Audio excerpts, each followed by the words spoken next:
Buenas tardes hermanos, bienvenidos a esta reunión del domingo 15 de noviembre del 2020. Vamos a orar. Señor, gracias Señor porque podemos estar juntos rodeándote para recibir de ti el alimento que tienes para nosotros. Gracias Señor porque somos como las ovejas que rodean al pastor y necesitan oír su voz y necesitan esa voz que da paz, que da seguridad, que da alimento, que da fortaleza, esa voz que no solo anima, sino que también nos bendice y nos unge para hacer la labor, el trabajo, la tarea que tú quieres que hagamos. Gracias, Señor. Recibimos tu palabra con un corazón hambriento y sediento de oírla. Gracias en el nombre de Jesucristo. Amén. Amén. Bien, vamos ahora a seguir a los hermanos que nos van a guiar, a la familia Ramírez Garza, que nos va a guiar en una adoración al Señor. Por favor, pongamos atención en las palabras porque tiene mucho que ver con lo que estamos viviendo ahorita, con las situaciones que estamos pasando. Por favor, vean lo que prepararon ellos.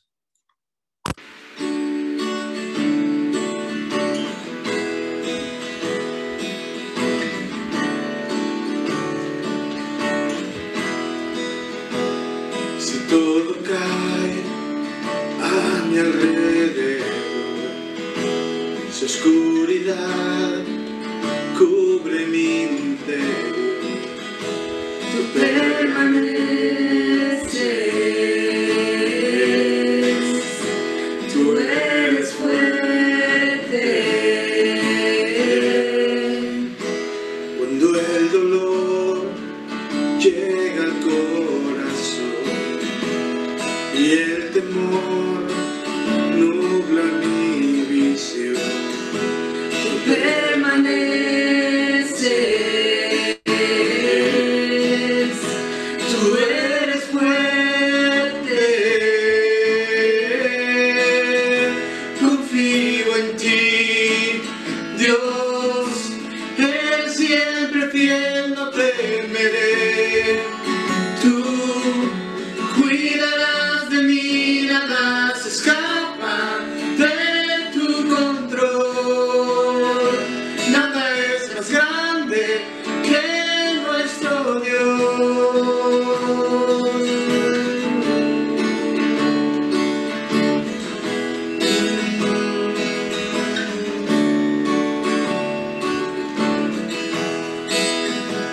Si ruge el mar para hundir tu voz y tempestad calla mi canción, tú permaneces, tú eres fuerte,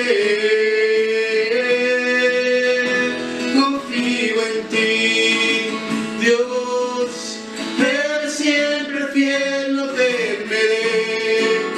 Tú cuidarás de mí, nada se escapa de tu control. Nada es más grande que nuestro Dios. Confío en ti, Dios, eres siempre fiel, no temeré. Tú cuidarás de mí, nada se escapa de tu control. Nada es más grande que nuestro Dios. Espíritu de Dios, el Consolador, llena mi interior con tu fuego. Espíritu de Dios, sopla otra vez, ven, revive hoy esos huesos. Espíritu de Dios, el Consolador, llena mi interior con tu fuego. Espíritu de Dios, sopla otra vez, ven,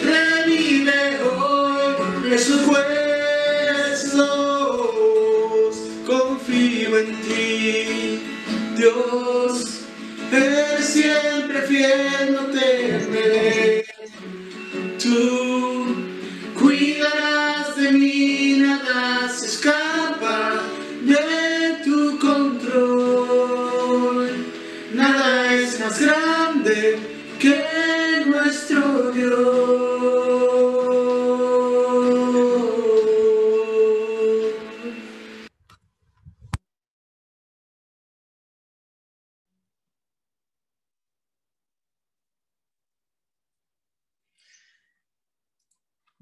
Sí, Señor. Gracias, Señor. Sabemos que tú eres el Todopoderoso.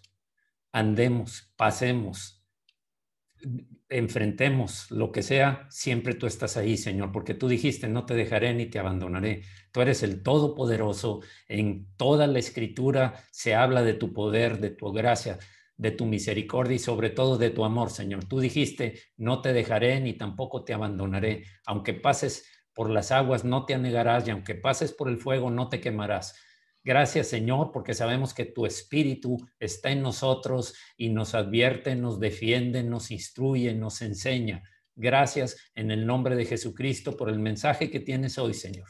Una palabra que brotó de tu corazón y que es traída por Sergio Ponce, que fue preparado para que esa palabra sea específica para nuestra iglesia y para todo aquel que se une a escucharla. Gracias en el nombre de Jesucristo. Amén. Amén. Adelante, Sergio, por favor. Buenos días, hermanos. Voy a iniciar aquí el procedimiento para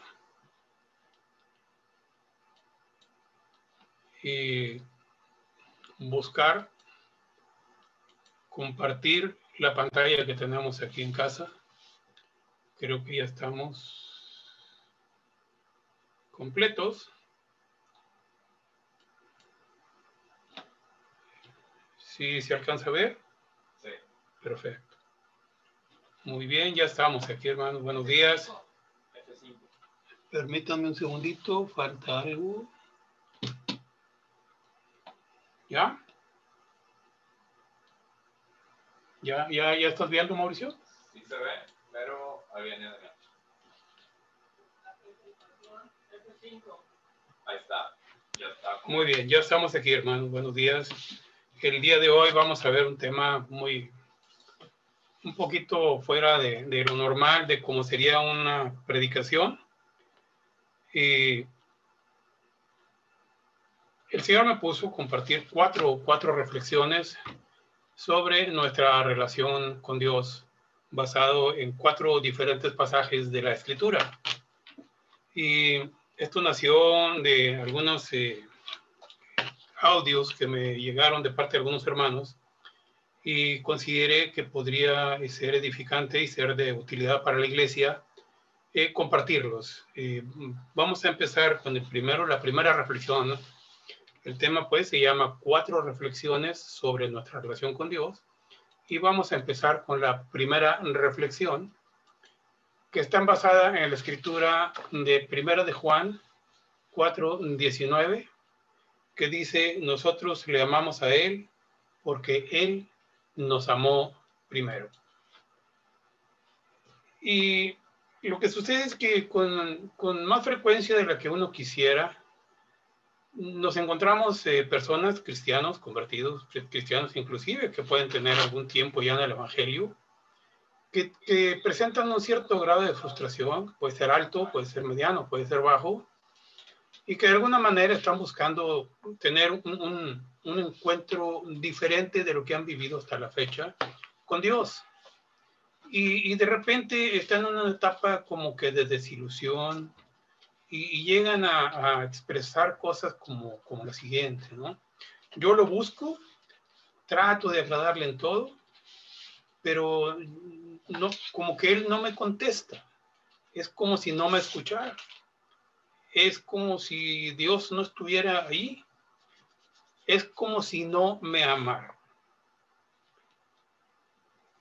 Y como les digo, esto curiosamente es un poco más generalizado de lo que uno podría pensar y podría desear. Se da con bastante frecuencia Y lo peor del asunto es que realmente el sentimiento de frustración de estas personas es real.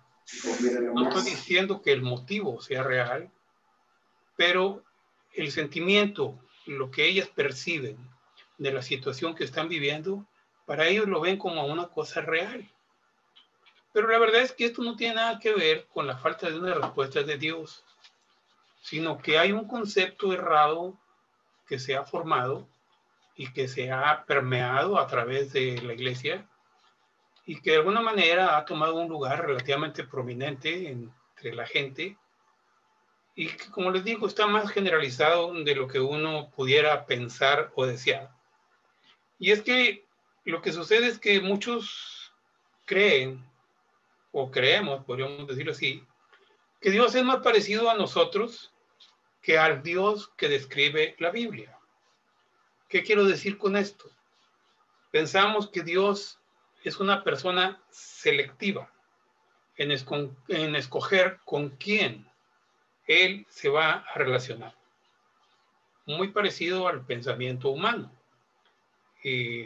Humanamente, nosotros tenemos la tendencia a de alguna manera sentir una aceptación a las personas y a las personas por ciertos rasgos de carácter, por ciertas actitudes. A veces no hay una explicación lógica, pero se siente una empatía y se siente una cierta identificación que nos permite tener una muy buena relación con ellos. Y de repente hay personas por las cuales se siente un rechazo y simplemente pues buscamos la manera de no intimar y de no formar una relación muy, muy cercana con esa clase de personas. Y de repente pensamos que Dios pudiera tener alguna actitud parecida a la nuestra. Pero la verdad es que Dios nos oye a todos si hablamos con Él. Realmente a algunas personas, ahora estoy hablando de cristianos, sí los favorece con experiencias extraordinarias que no todos podemos percibir, que no todos podemos, podría llamarle yo, disfrutar. Y de repente eso provoca que cuando nosotros vemos que algún hermano tiene experiencia, nos da testimonios de lo que ha sucedido en su vida, de lo que Dios ha hecho en su vida, cosas como que Dios me habló, Dios me dijo, nos lleva a decirnos a nosotros mismos, ¿no? Pues caray, pareciera que entonces yo tengo algún problema. Hay algo que me hace indigno de que el Señor se fije en mí. Y el resultado es que pasamos una buena parte de nuestro tiempo buscando en dónde podemos tener el error, buscando algo que es lo que nos está haciendo fallar, tratando de cambiar, modificar nuestras actitudes, nuestras formas, para buscar que Él se fije en nosotros. En este tipo de enfoque equivocado de la vida espiritual, estaríamos considerando a Dios como un Dios distante, un Dios indiferente hacia nosotros, en donde nosotros debemos de encontrar la manera de convencerlo para que voltee a vernos, para que tenga en cuenta nuestra vida, para que le dé un poco de importancia a lo que nos está pasando. De alguna manera, como que necesitamos convencerlo, como que necesitamos seducirlo para que Él nos ame. Un poco de ejemplo podríamos pensar en las hermanas de Lázaro. Una de ellas afanada en preparar una recepción porque el Señor había llegado a su casa y ella estaba muy afanada buscando la manera de impresionar al Señor con una buena comida, con una buena presentación de la mesa, quizás buscando tener los mejores utensilios de la cocina en la mesa, no sé, quizás los mejores manteles, la casa lo más arreglada posible, con los mejores adornos, etc. Y muy afanada la mujer. Y Jesús le recordó, dijo, tu hermana ha escogido la mejor parte. porque ella prefiere buscarme a mí y no tratar de impresionarme con las cosas como las que tú estás haciendo. Y la verdad es que nuestro Padre no es un Padre caprichoso como nosotros pudiéramos serlo, ¿no? Realmente nosotros como padres terrenales, de repente sí podríamos presentar preferencias inclusive por nuestros hijos. En alguna ocasión yo escuché a un padre decir, padre de 2 hijas, 2 mujeres, y se refería a la menor de esta manera: ella sí sabe cómo tocar mi corazón. La mayor como que no sabía cómo tocar su corazón. Y esa actitud humana es la que de repente consideramos que Dios también la tiene en su relación para con nosotros.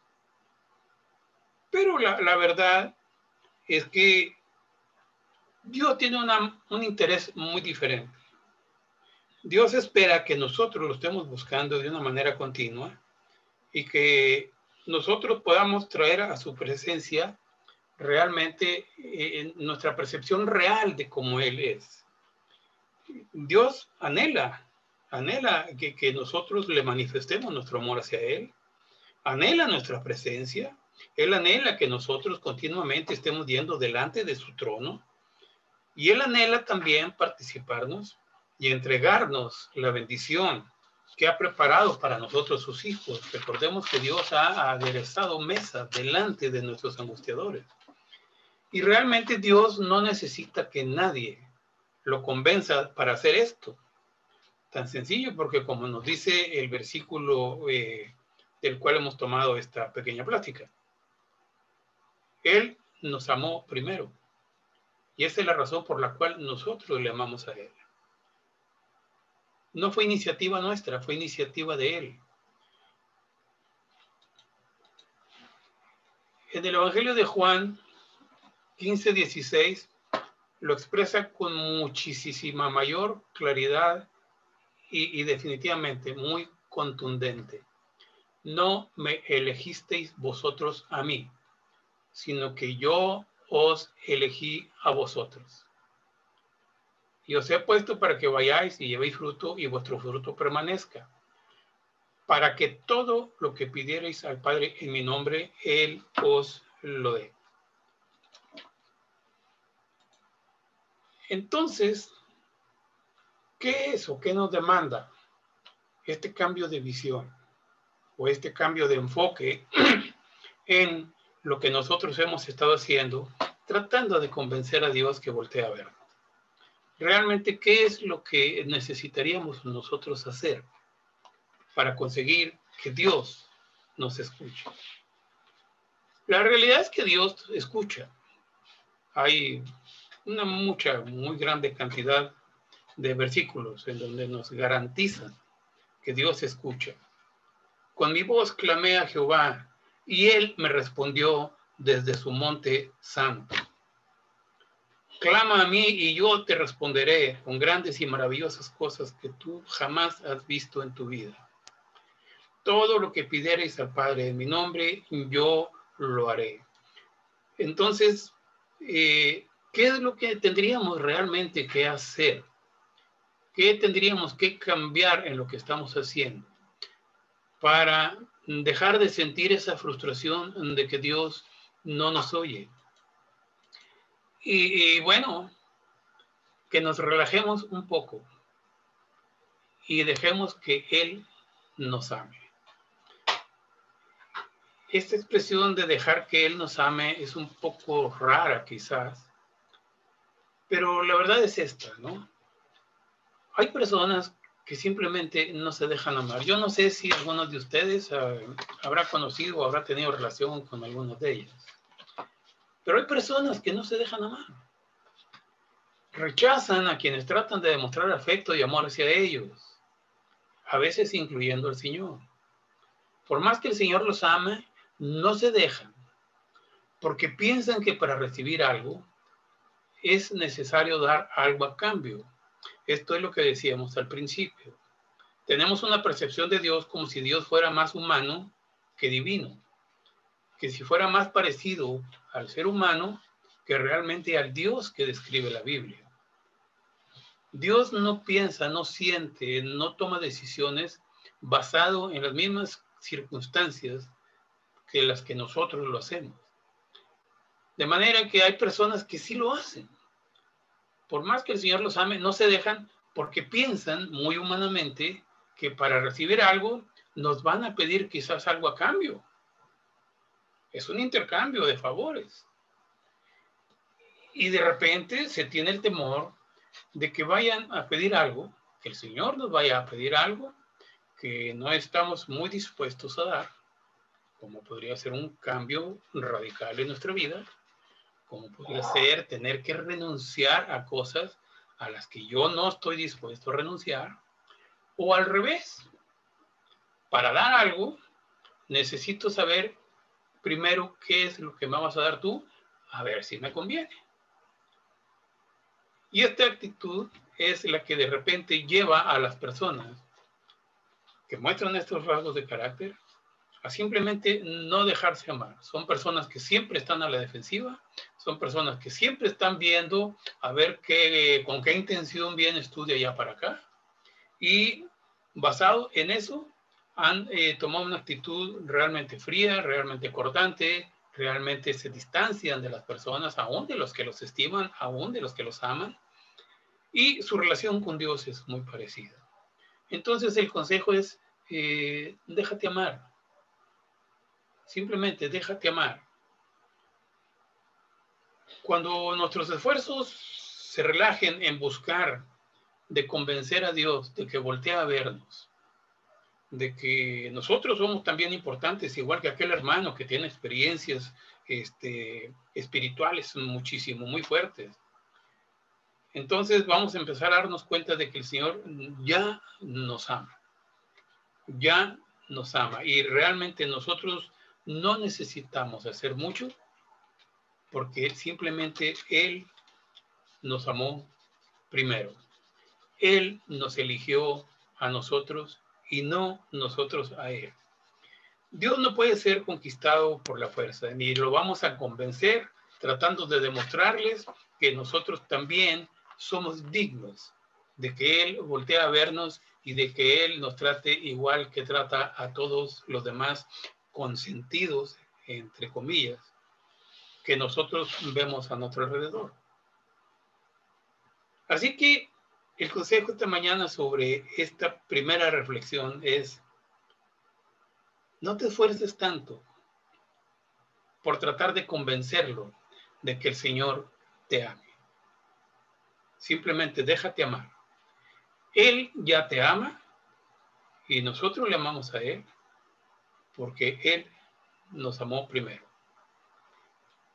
En esta época, en esta etapa de la vida, del desarrollo humano, de la humanidad en general, suponemos que es el hombre el que toma la iniciativa y Dios es el que responde. Pero realmente es totalmente al revés. El que inició todo el proceso de tener una relación con Dios fue el Espíritu de Dios, el que nos convenció a nosotros de nuestros pecados. Y fue el Espíritu de Dios el que nos llevó a declarar realmente el reconocer que Jesucristo es nuestro Señor y nuestro Salvador. Entonces Dios es el que inició todo. Él nos amó, Él nos eligió, Él nos escogió. Y nosotros simplemente somos los que respondemos. Si nosotros cambiamos la óptica de esta situación, nuestras ansiedades y nuestros esfuerzos por tratar de convencerlo para que también voltee a vernos a nosotros, vamos a ver que no tienen ninguna razón de ser y que Dios ya nos ama. Y vamos a empezar a percibir, porque muchas veces esta actitud nos lleva a no percibir lo que Dios ya está haciendo en nosotros. Cuando dejamos, un poco otra vez como Marta, cuando dejamos de afanarnos por tratar de impresionar al Señor con lo que nosotros estamos haciendo para buscarlo, nos vamos a dar cuenta de que el Señor está sentado ahí en la sala, compartiendo con los hermanos la bendición de la cual también nosotros podemos disfrutar. Esta es, hermanos, la primera reflexión. Nosotros amamos a Dios porque Él nos amó primero. Dejémonos amar por el Señor.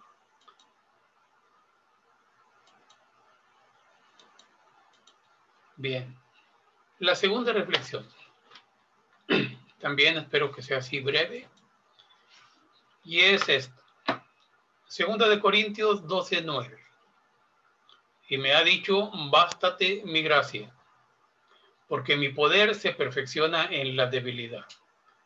Por tanto, de buena gana me gloriaré más bien en mis debilidades, para que repose sobre mí el poder de Cristo. En esta escritura, el apóstol Pablo revela algo muy importante, y podría yo decir, una locura. Aquí Pablo está diciendo una locura. Ciertamente en todos nosotros hay quizás rasgos, quizás cosas en nuestras vidas que no nos han agradado nunca, pero que tampoco podemos cambiar. Y un ejemplo, por ejemplo, alguien que es muy llorón de niño, por todo llora, por todo se siente agredido, y es motivo de burlas, es motivo de bullying. Y se crece con eso, ¿no? Se crece con una actitud de buscar evadirse, buscar protegerse para evitar el menosprecio de la gente por aquel punto débil que uno tiene en su carácter, en sus actitudes, en sus formas de ser.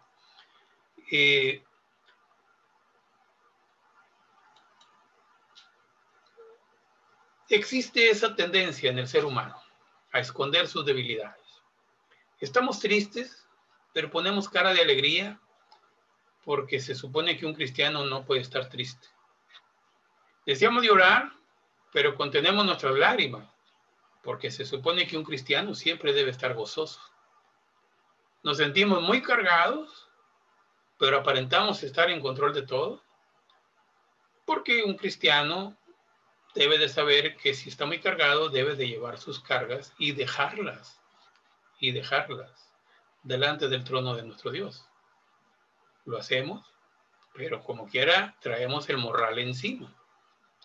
Y estamos luchando con la depresión, estamos luchando con la ansiedad, con tristezas, con sentimientos contrarios, pero intentamos convencer a los demás de nuestro buen ánimo, porque se supone que un cristiano pues, es vencedor.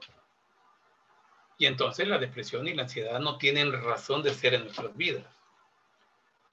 Y la verdad es que todo esto no hace más que revelar con una gran claridad, y lo deja clarito, pero sin lugar a dudas, la tan grande importancia que le damos como personas a la imagen que los demás tienen de nosotros. Nos importa tanto lo que los demás piensan de nosotros, que entonces fingimos, nos ponemos una máscara, ocultamos nuestra verdadera situación, ocultamos muchas veces lo que estamos pasando.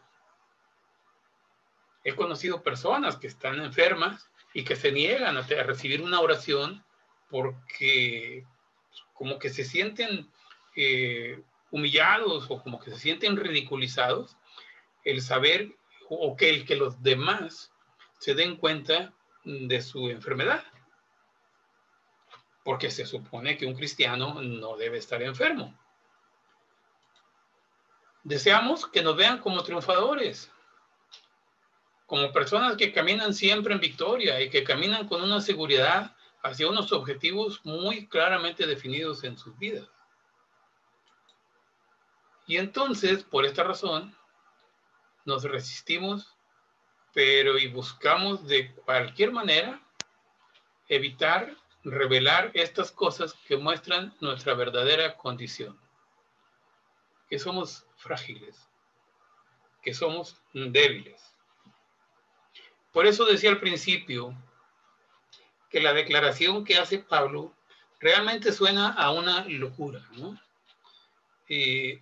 Porque Pablo dice que no solamente él no va a ocultar, no va a hacer ningún esfuerzo para tratar de ocultar sus debilidades, sino que además se va a gloriar de ellas. Y aquí gloriar tiene el sentido también un poco de presumir. Voy a presumir de mis debilidades. Me voy a gloriar de mis debilidades. Ni siquiera va a tratar de ocultarlas para que los demás no se den cuenta. Así que lejos de que le dé vergüenza a Pablo sus debilidades, él las va a mostrar como las verdaderas marcas de que él depende total y absolutamente del Señor. Una locura, como decía al principio. Ahora, en este contexto, en este enfoque de reconocer las debilidades, de no aparentar una fortaleza de la que estamos muy lejos de tener, vamos a pensar un poco en el pueblo de Israel. En la historia del pueblo de Israel, nosotros podríamos pensar en alguna persona que alguna vez fue usada por Dios por ser fuerte, por sus virtudes, porque era una persona extraordinariamente hábil, extraordinariamente fuerte, extraordinariamente sabio. El único que podría marcar una diferencia fue Saúl. Cuando el pueblo de Israel buscaba un rey para ser igual que todo el resto de las naciones, el Señor le dijo al profeta Samuel que era Saúl.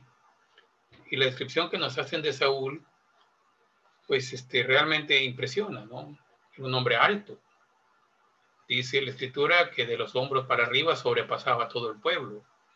Eso quiere decir que el más alto del resto del pueblo le llegaba a Saúl nada más hasta los hombros. Y la apariencia que describe la Biblia es que era un hombre impresionante, con toda la personalidad para ser rey.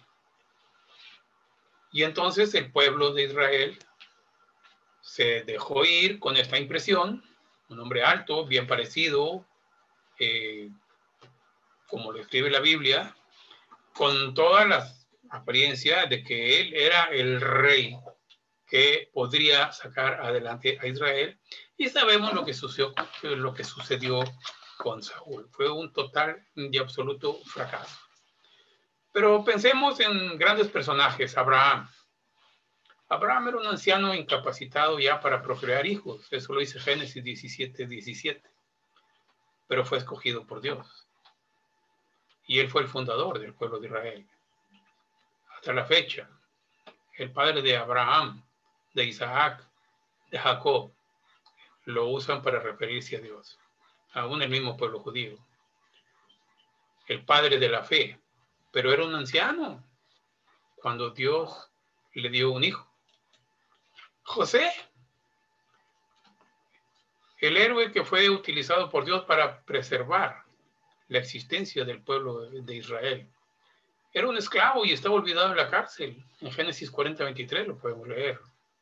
Era un esclavo y estaba en la cárcel injustamente olvidado por 2 años. Ahí nadie se acordó de él. Moisés, ciertamente él recibió una instrucción al lado de Faraón, pero finalmente llegó a terminar como un pastor de ovejas. Él andaba pastando ovejas cuando se le apareció el Señor en aquella zarza ardiente. Pero también era tartamudo. Y él fue llamado para dirigir al pueblo de Dios en la salida de la esclavitud de Egipto. Gedeón era el menor de su casa y además era pobre. Eso lo leemos en Jueces 6:15. El menor. Normalmente en la Biblia los primogénitos son los que tienen la mayor preeminencia. En este caso Gedeón era el menor y Dios lo escogió. Y además era pobre. La escritura ahí en Jueces 6:15 dice que era de las familias más pobres. David era pastor de ovejas y olvidado por su padre. Primera de Samuel 16:11 nos dice eso. Cuando Samuel fue enviado por Dios a la casa de Isaí para escoger al sucesor de Saúl, Isaí hace pasar a todos sus hijos. Y el Señor le dice a Samuel, ninguno de estos es. Y Samuel le tiene que preguntar a Isaí, ¿estos son todos tus hijos?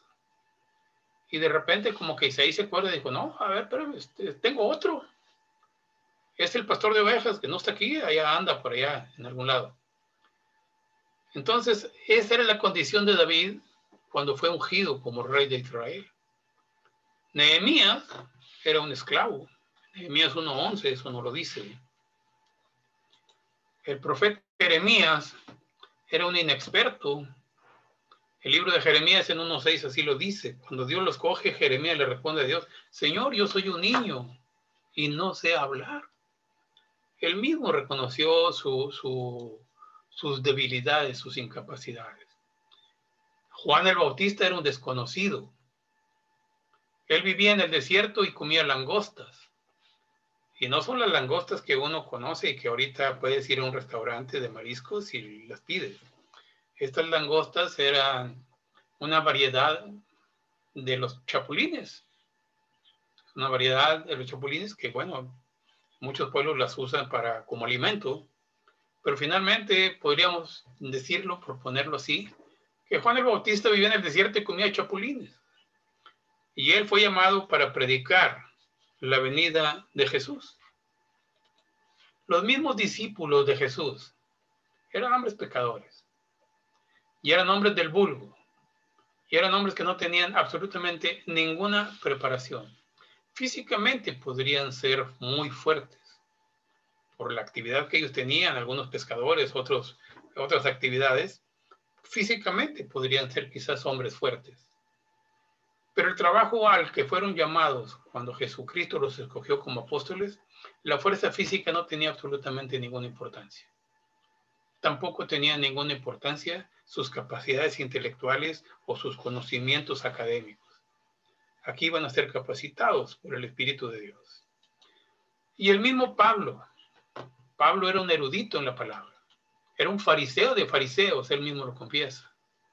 Pero el Señor lo debilitó deliberadamente y le puso un aguijón en la carne que lo atormentaba para que Pablo no tuviera un concepto más alto de sí del que debía tener.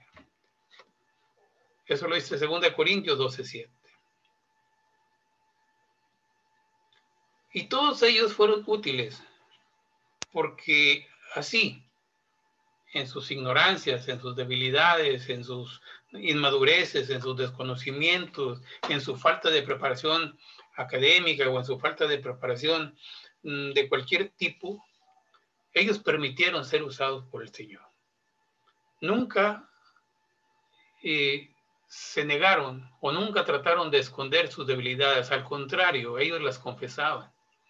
Jeremías lo decía, Señor, yo soy un niño. Jeremías tenía 20 años cuando fue llamado a ser profeta. Yo soy un niño, Señor. No sé hablar. Los mismos discípulos eran pecadores. Si regresamos un poquito, Gedeón, cuando el Señor llama a Gedeón estaba ocupado escondiendo la cosecha de las bandas armadas que venían a asaltarlos y a quitarles todo lo que ellos tenían. Así que, hermano, un consejo es, no tratemos ni de ocultar nuestras debilidades. No busquemos esconderlas ni perdamos el tiempo justificándolas. Porque también muchas veces tratamos de justificar lo que somos buscando responsables en otro lado. Buscando y tratando de culpar, pues es que así me educaron mis padres, es que así eran mis antepasados, es que así me enseñaron a mí, es que cuando yo estaba chico sufrí un trauma, es que cualquier cosa. Pero la verdad es que es mejor aceptar nuestras debilidades y, como dice Pablo, gloriarnos en ella. No es cuestión de presumir realmente. El gloriarse en las debilidades no es cuestión de una presunción. Es cuestión de aceptarlas y de entender que Dios así nos creó. Nos dio capacidades, también nos dio debilidades, pero ellas son la puerta para que toda la plenitud de Dios se manifieste en nuestra vida. Él perfecciona su poder en ellas. Mientras nosotros estemos esforzándonos en resolver nuestros propios problemas, en buscar el salir adelante de situaciones difíciles en nuestras propias fuerzas, Dios no va a poder hacer nada. Es hasta el momento en que nosotros entendemos que somos totalmente incapaces de resolver nuestra situación, cuando Dios, y lo reconocemos y lo declaramos, es entonces cuando Dios empieza a obrar en nuestras vidas y se manifiesta todo el poder y la plenitud de Dios. Esta es, hermanos, la segunda reflexión. La tercera reflexión. Segunda de Crónicas 33:12. Mas luego que fue puesto en angustias, oró a Jehová su Dios, humillado grandemente en la presencia del Dios de sus padres. Y habiendo orado a él, fue atendido, pues Dios oyó su oración y lo restauró a Jerusalén, a su reino. Entonces reconoció Manasés que Jehová era Dios. Este pasaje, el personaje central es Manasés. Manasés fue un rey de Judá que fue el sucesor de Ezequías. Ezequías fue el rey de las reformas. Judá estuvo viviendo unas etapas de altibajos. De repente llegaba un rey que buscaba al Señor, hacía lo bueno delante de Dios, y de repente el siguiente rey era un rey que deshacía todas aquellas cosas y hacía lo malo delante del Señor. Y hubo un tiempo en que estuvo Ezequías como rey, y Ezequías es conocido como el rey de las reformas. Él hizo una gran cantidad de reformas para tratar de que el pueblo de Israel regresara al camino que Dios les había marcado desde un principio. Y nos dice la Escritura en Segunda de Crónicas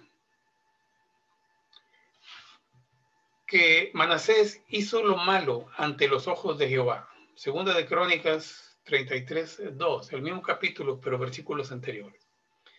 Y lo que sucedió realmente durante el reinado de Manasés, el hacer lo malo ante los ojos de Jehová, tuvo mucho que ver con que Manasés tomó de los ritos paganos de los pueblos que los rodeaban a Israel y los incorporó a las prácticas que se hacían en el templo. Todas las prácticas detestables de los cananeos, él las incorporó a los rituales que se hacían en el templo del Señor. Inclusive llegó a instalar ídolos dentro del templo que Salomón había edificado. Se cree, algunos teólogos piensan, que el profeta Isaías fue muerto durante este periodo como resultado de la persecución que se había desatado en contra de los que seguían al Señor fielmente.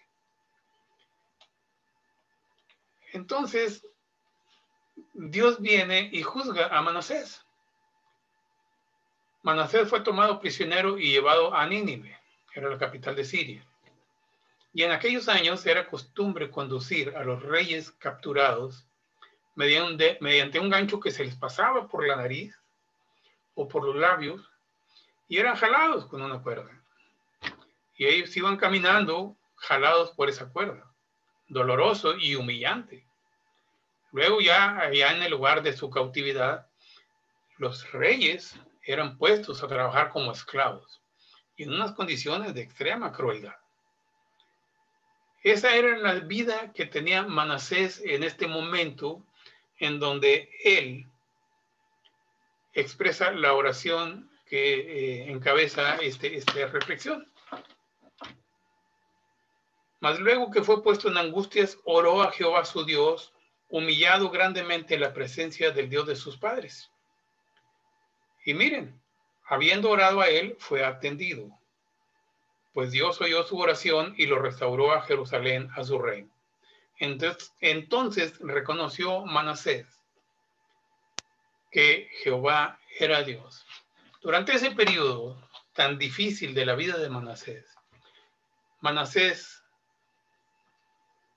recordando al hijo pródigo, como que despertó, como que reaccionó. Y entonces él hizo algo que es una enseñanza para nosotros. Él elevó a Jehová el clamor que nos describe estos versículos. Y realmente angustiado y con un sentimiento de humillación, le pide perdón al Dios de sus padres y clamó al Señor para que fuera librado. Y miren lo que es el Señor. El Señor lo oyó y fue devuelto a Jerusalén y además fue restaurado a su trono. Ahora, aquí tenemos dos muy importantes y muy claras lecciones. Y digo importante, lo recalco. La número uno es, no podemos dejar de notar, podemos tener muchas enseñanzas, pero miren esta. No podemos dejar de notar que no importa hasta dónde hayamos caído de la gracia de Dios, hasta dónde profundamente nos hayamos alejado de Dios, hasta dónde nos hayamos olvidado de Dios y hayamos caído en una vida totalmente de abominaciones, alejados totalmente del Señor, haciendo cosas que realmente Dios simplemente no detesta. Pero el camino para volver jamás estará cerrado. Dios nunca va a cerrar una puerta por la cual tú puedes volver a buscar su presencia. Porque Dios es en esencia, Dios es un Dios de misericordia, es un Dios de compasión. Él jamás va a desechar a aquel que realmente se arrepiente, clama a Él y lo busca realmente convencido, humillado, arrepentido de que la vida que Él ha estado llevando hasta ese momento, lo único que le ha producido es un desastre. Es una vida que la tiene hecha pedazos.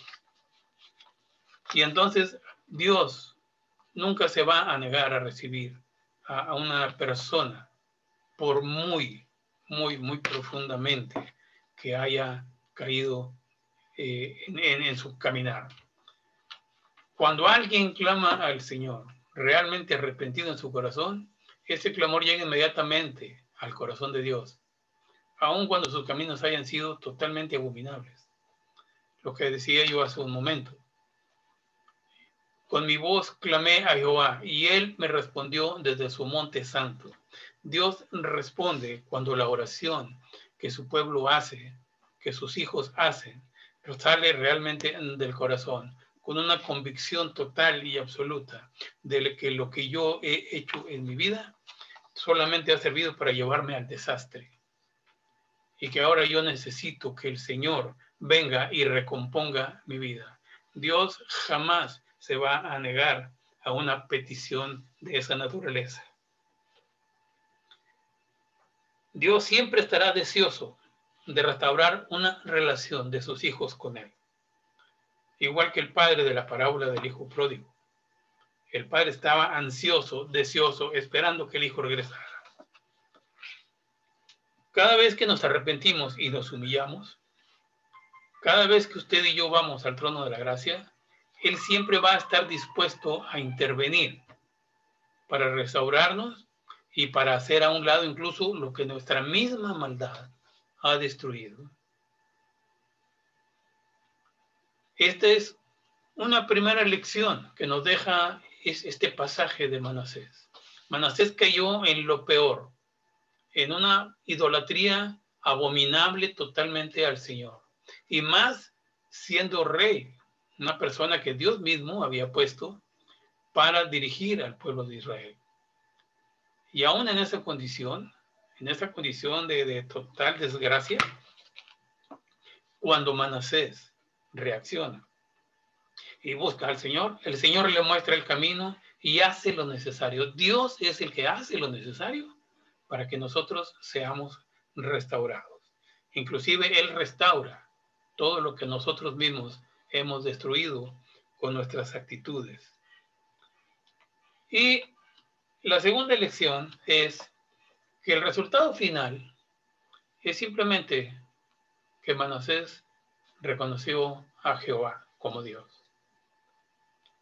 Cuando él fue rey y cometió todas aquellas abominaciones, Manasés podría quizás manifestar de dientes para afuera que Jehová era Dios, pero sus actitudes demostraban lo contrario. Ahora, y muy lamentablemente, y así sucede con muchos de nosotros, a través de un gran sufrimiento y una gran humillación, todo lo que pasó a Manasés cuando fue llevado cautivo realmente debe de haber sido terrible. Pero a través de todo ese proceso doloroso, humillante, como se le quiera ver, el resultado final es que Manasés reconoció que Jehová es Dios, que no hay nadie más que el Señor. Y a diferencia de nuestra tendencia vengativa, que casi siempre impulsa a devolver el mal por el mal, a tratar de infligir en los demás el mismo daño que ellos nos hicieron, el Señor siempre nos va a tratar con el deseo de restaurar nuestra relación con Él. Solamente que lo reconozcamos a Él como realmente quién es. Él es el Señor. Él nos eligió a nosotros. Él es el Rey de Reyes, el Señor de Señores. No hay otro Dios que pueda venir a restaurar nuestras vidas, solamente el Señor. El trato puede ser muy duro y puede ser muy doloroso, pero el fruto del conocimiento de esa realidad, de quién es el Señor, vale la pena todo este trato. Este conocimiento, saber quién es realmente Dios, pero realmente desde el interior de nuestro corazón, no tiene precio, aunque se haya obtenido por medio del dolor, o las lágrimas, o la angustia, porque al final, saber quién es el Señor es lo que nos va a llevar a la vida eterna. Esta es la tercera reflexión. Podemos llegar nosotros a tener una vida totalmente desviada del Señor, pero nunca dejemos de buscarlo. Cuando nosotros buscamos al Señor, el camino para regresar a Él está abierto. Dios jamás va a cerrar ese camino que nos lleve de regreso a su presencia.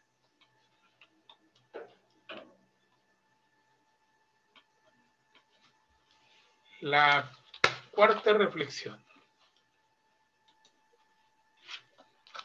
también está en Segunda de Crónicas, pero este versículo es el 7:14. Este es el pasaje, capítulo 7, versículo 14. Si se humillare mi pueblo, sobre el cual mi nombre es invocado, y oraren y buscaren mi rostro, y se convirtieren de sus malos caminos, entonces yo oiré desde los cielos y perdonaré sus pecados y sanaré su tierra. Este es un pasaje muy conocido. Muchos cristianos son de los pocos pasajes que se saben de memoria. Es uno de los más invocados por la promesa que contiene. Contiene una promesa de restauración, de perdón, de sanidad para nuestra tierra. Y es muy conocido, es muy citado, sobre todo cuando estamos en tribulación, cuando estamos angustiados, cuando estamos oprimidos, cuando estamos en necesidades.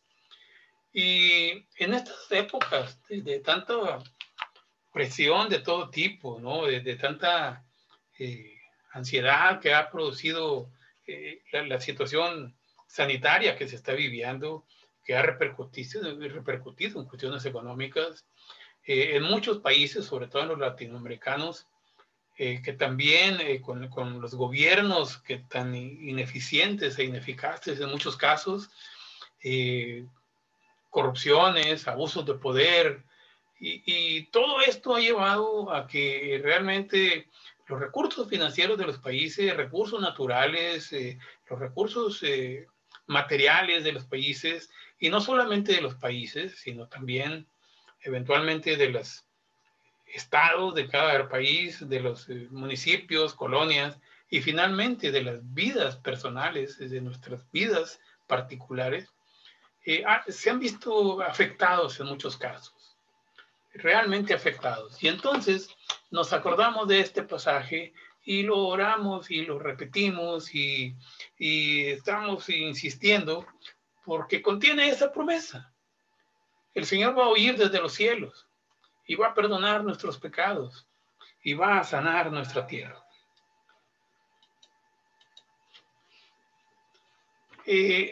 Pero nos señala una serie de pasos para asegurarnos de la intervención en tiempos de crisis, la intervención de Dios en tiempos de crisis, tanto en nuestras vidas como en nuestros países o en nuestros estados, municipios, colonias, como decía yo hace un momento. Debemos notar que la combinación de estos pasos, y debemos de tenerlo muy presente, esto tiene que ser fundamental. Esto es fundamental. La combinación de estos pasos es lo que llega a producir la respuesta de Dios. Porque en muchas ocasiones optamos por uno u otro de los elementos, pero no por todo el conjunto.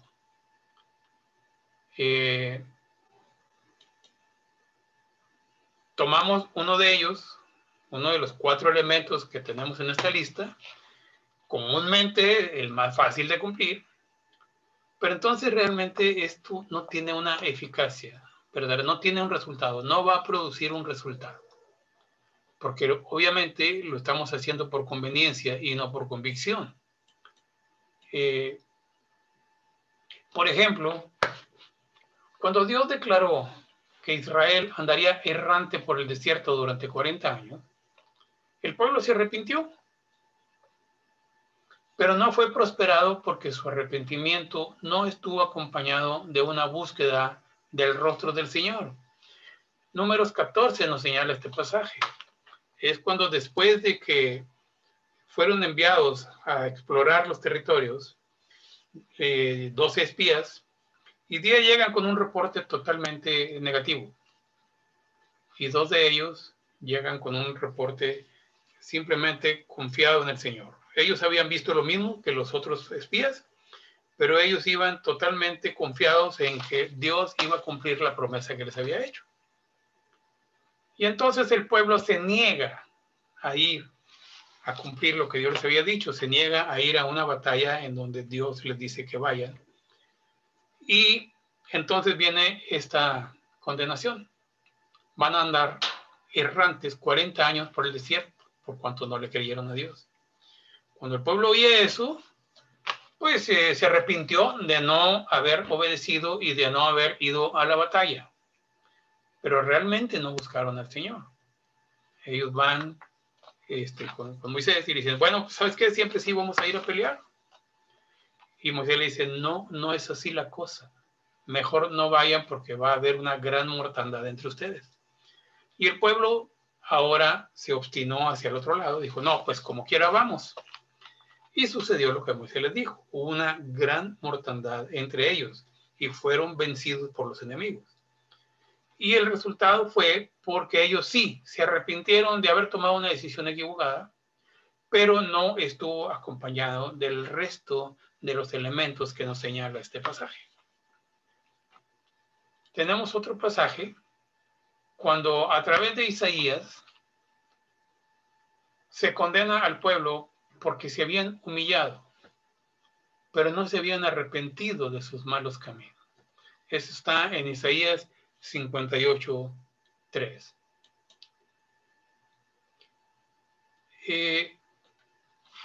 Aquí podríamos pensar un poquito como que estos 4 elementos son la combinación de una caja fuerte. Si no se utilizan los 4 de la manera correcta, en el orden correcto, la caja fuerte no se va a abrir. No va a suceder absolutamente nada. Va a continuar cerrada. Entonces, esos pasos nos pueden asegurar lo siguiente.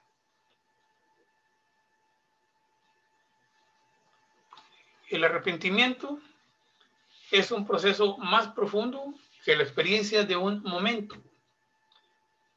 Esto quiere decir que muchas veces,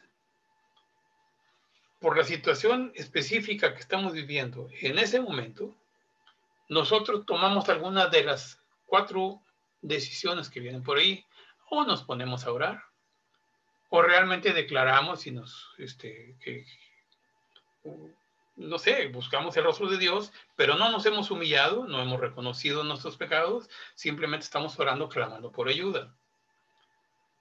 Quizás lo último y lo que menos se cumple es dejar de hacer lo que estamos haciendo y volverse de sus malos caminos.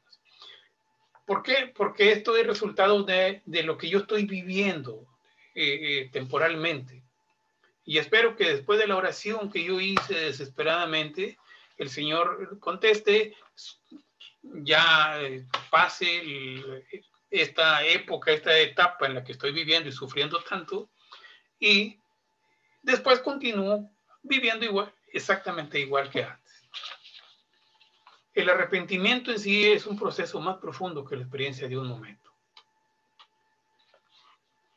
Y en este pasaje el Señor define estos 4 pasos que aseguran la decisión del arrepentido de ordenar completamente sus pasos según los preceptos de Dios. Humillarse, uno de ellos, y es el primero. ¿Qué significa humillarse?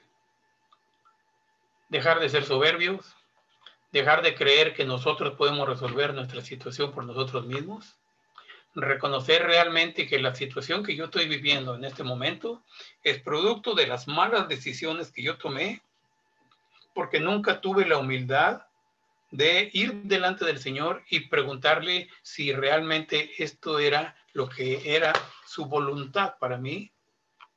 Y simplemente tomé la decisión porque yo consideré que era lo mejor, porque yo me considero con la capacidad suficiente para tomar mis propias decisiones. Humillarse tiene mucho que ver con eso. Reconocer que lo que yo he hecho hasta hoy, las decisiones que yo he tomado hasta el día de hoy, es lo que me ha llevado a esta situación que estoy viviendo en este momento. Orar. Orar es ir delante del Señor y verbalmente, oralmente, declarar la humillación y reconocer lo que ha sucedido en mi vida. La importancia de declararlo verbalmente la vemos en el libro de Romanos. Si declarares con tu boca, si confesares con tu boca que Jesús es el Señor y que Dios le levantó de los muertos, esa confesión verbal es de suma importancia. La oye todos los reinos espirituales que puedan existir. Obviamente llega delante del Señor, que eso es lo importante y es lo que se busca, pero cuando tú declaras tu humildad verbalmente delante del Señor y la reconoces verbalmente, también el reino de las tinieblas te está escuchando y no va a tener más remedio que reconocer: a este ya lo perdimos, este ya encontró la manera de regresar a la presencia del Señor. La oración es también importante y es el segundo paso. Buscar su rostro. Buscar su rostro. Bueno, vamos a seguir adelante. Y volverse de sus malos caminos. Lo que decía ahorita, la humillación está el reconocimiento de que uno ha sido orgulloso y autosuficiente, que no ha caminado por el camino que el Señor manda a cada uno de nosotros. Es admitir lo pobre que han sido los resultados de nuestros propios esfuerzos. Lo que mencionaba yo hace un momento. Es reconocer que mis propias decisiones me han llevado precisamente al lugar en donde estoy en este momento. Al orar nos aseguramos de que nuestra humillación sencillamente no sea una depresión momentánea. Estamos reconociendo lo que decía, que verbalmente lo estamos diciendo, de que lo que hemos hecho hasta el día de hoy nos ha llevado a la situación y la decisión nuestra de recomponer, retomar un camino diferente. Aquí le estamos poniendo palabras a nuestros sentimientos y expresamos a Dios nuestra vergüenza por la manera en que hemos vivido. Y esto nos ayuda a fortalecer el espíritu. Buscar su rostro, esto implica una postura de adoración, de contemplación, de meditación. Atentos a que esto sea por lo que Él es y no por lo que nosotros estamos buscando. Buscar el rostro de Dios es buscarlo por lo que Él es, porque Él es Dios, nada más por eso. No importa si Él contesta, no importa si yo salgo de mi situación, no importa si en ese buscar su rostro, el menos importante soy yo. Aquí buscamos a Dios simplemente porque Él es Dios y porque Él es digno de nuestra adoración, Él es digno de nuestra alabanza, porque Él es el Rey de Reyes, Él es el Señor de Señores, Él es el Dios eterno, Él es el mismo ayer, hoy y siempre, Él no cambia. Y por esas razones que nosotros lo buscamos a Él. Y por último, si nosotros tenemos la certeza de que ya no podemos seguir caminando, ya no podemos seguir transitando por los caminos por donde hemos caminado hasta ahorita, que son los que nos ha llevado a la situación que estamos viviendo, es necesario volverse a esos caminos. Lamentaciones nos lo recomienda. Escudriñemos nuestros caminos, busquemos y volvámonos al Señor. Implica que desechemos todo lo que antes hacíamos, porque entendemos que es la causa de muchas de nuestros problemas, y es una forma de declarar que no regresaremos a esa forma de vivir. Una conclusión ya muy rápida, hermanos, para terminar. Quizás en este momento no estemos pasando por esa clase de situaciones, o quizás algunos de nosotros sí estemos sufriendo algunas de las condiciones que hemos meditado el día de hoy. Pero tengamos la seguridad de que Dios siempre nos tiene preparada una salida. Recordemos que Dios nos cierra el camino de regreso, aun cuando nos hayamos desviado o nos hayamos alejado tanto del Señor como para que el enemigo nos haga pensar que ya no hay remedio para nosotros. Dios siempre tiene un camino de regreso abierto para nosotros. Es decisión de nosotros buscar ese regreso. El profeta Isaías lo dijo muy claramente, en 1:18. Venid luego, dice Jehová, y estemos a cuentas. Si vuestros pecados fueran como la grana, como la nieve serán emblanquecidos. Si fueran rojos como el carmesí, vendrán a ser como blanca lana. Manasés es un claro ejemplo de ello. Dejemos la soberbia a un lado y aceptemos y reconozcamos nuestras debilidades para dejar que el poder y la magnificencia del Señor se manifiesten en nuestras vidas. Mientras sigamos forcejeando por nosotros mismos, estamos impidiendo que el poder de Dios actúe y se perfeccione en nuestras vidas. Y finalmente, entendamos que el camino para regresar tiene 4 componentes y que es como la combinación de una caja fuerte. O las aplicas todas o la caja no se abre. Así que humillémonos, humillaos pues bajo la poderosa mano de Dios para que Él os exalte cuando fuere tiempo, dice 1 de Pedro 5:6. Reconozcamos y confesemos nuestra debilidad y nuestra condición de pecado. Busquemos el rostro de Dios, busquémosle solamente porque Él es Dios, no por lo que nos puede dar a cambio. Reconozcamos que solo Él es Dios, Él es santo, es majestuoso, es glorioso, es sublime, Él es Rey soberano. Y oremos al Señor como lo hizo Manasés. Primero santificándonos mediante la confesión de nuestra condición pecaminosa, reconociendo que lo hemos ofendido grandemente, comprometiéndonos a un cambio de dirección genuino y pidiendo su misericordia y su restauración. Y finalmente, hermanos, enderecemos nuestros caminos, que son señalados, determinados por la palabra de Dios. El Salmo 119, 105 lo dice muy claramente. Lámpara es a mis pies tu palabra y lumbrera a mi camino. Sin la luz de la palabra de Dios, es muy fácil que nos desviemos, es muy fácil que tropecemos, es muy fácil que perdamos el camino. Aquí dice que lámpara es a mis pies y lumbrera a mi camino. Es fácil que tomemos un camino equivocado si no tenemos la palabra de Dios con nosotros.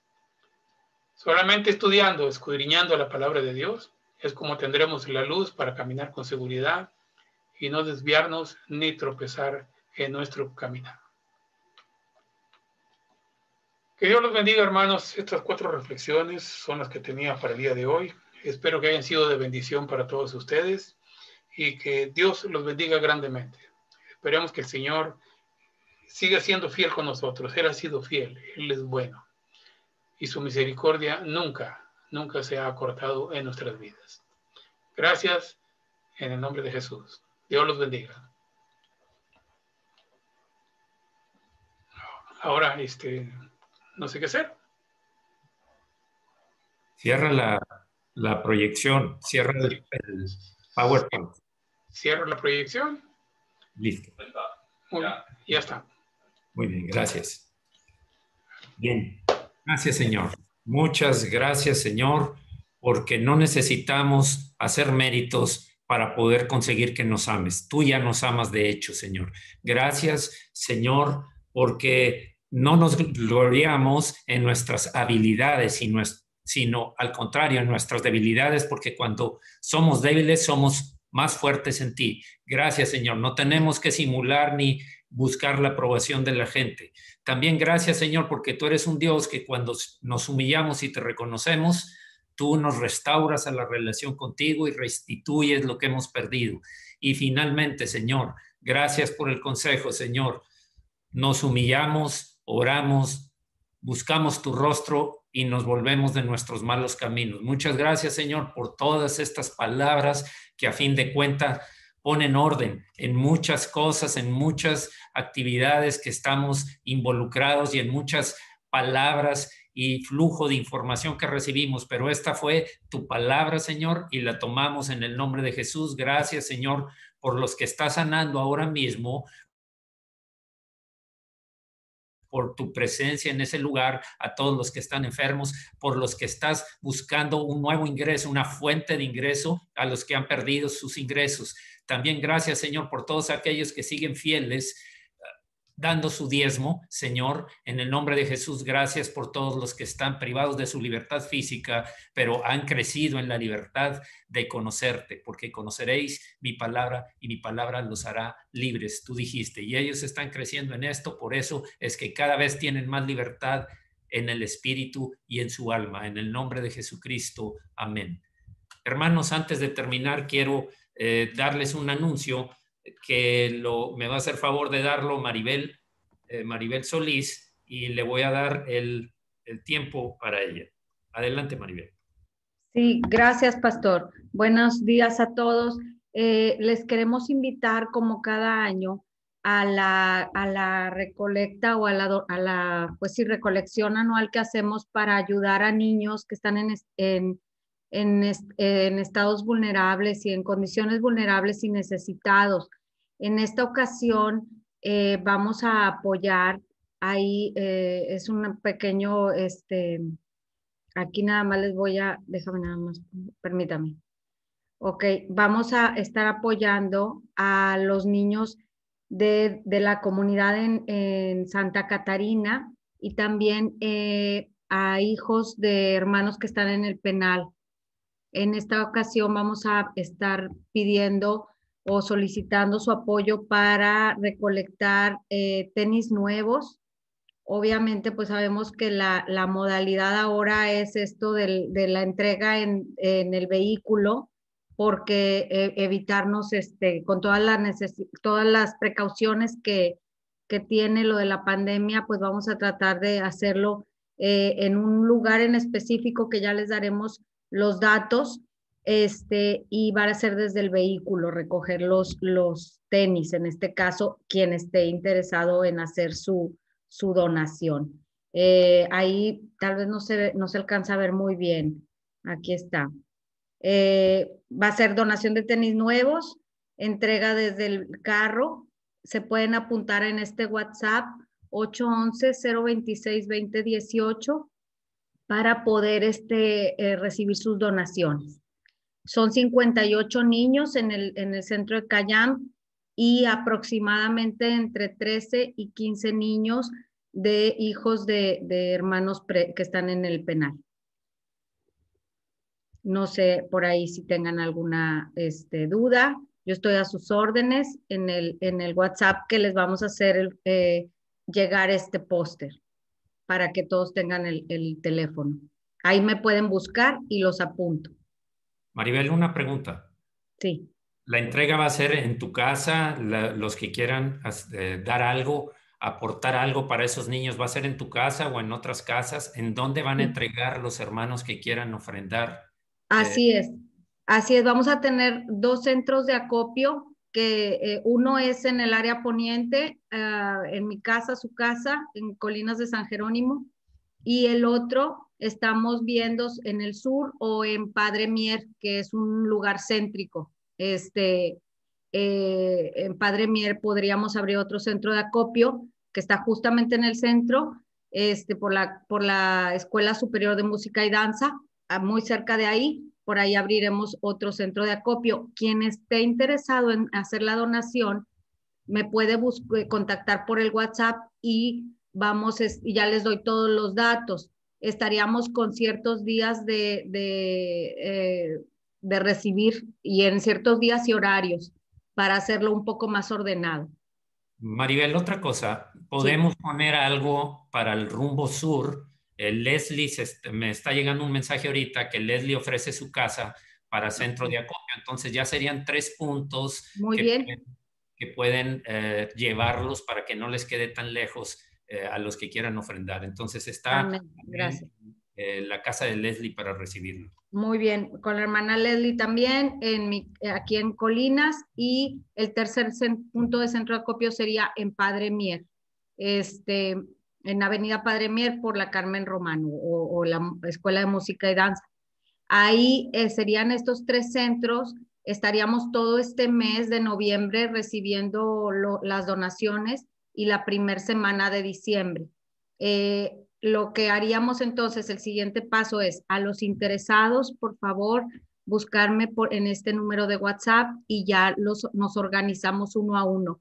La meta son 70 tenis aproximadamente, entre 70 y 75 tenis que tenemos que reunir para poder apoyar a estos niños. Bien, Leslie está por el área de country, por allá, entonces esos 3 puntos están disponibles para que los que quieran marcar a ese celular o por WhatsApp les puedan dar la dirección exacta, por favor. Gracias, María. Gracias. Muy bien. Bendiciones. Bendiciones. Bien, estamos terminando, hermanos.